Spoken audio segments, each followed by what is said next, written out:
Hindi na pong makisa sa pagbabantay ng kalsada mga netizen sa pamamagitan ng I Will Act portal na proyekto ng Interagency Council on Traffic. Pumunta lang sa website ng MMDA at i-click ang I Will Act portal. Doon pwedeng i-report ang mga nakikita nyong mali sa kalsada gaya ng pangungutong, mga sasakyang illegal na nakaparada, mga harang sa daan, paglabag sa batas trapiko at iba pa. Mahalaga raw na kunan ng litrato o video ang paglabag at ilagay ang mga detalye ng lugar at oras na nakunan ito. Dapat kompletong impormasyon para sa no contact apprehension na gagawin ng mga otoridad. Tatawagan din ng IAC ang nag-report para balitaan tungkol sa reklamo.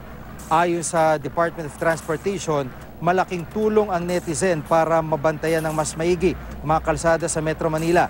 Isa ito sa mga ginagawang hakbang para maibsan ang traffic habang walang emergency powers ang Pangulo.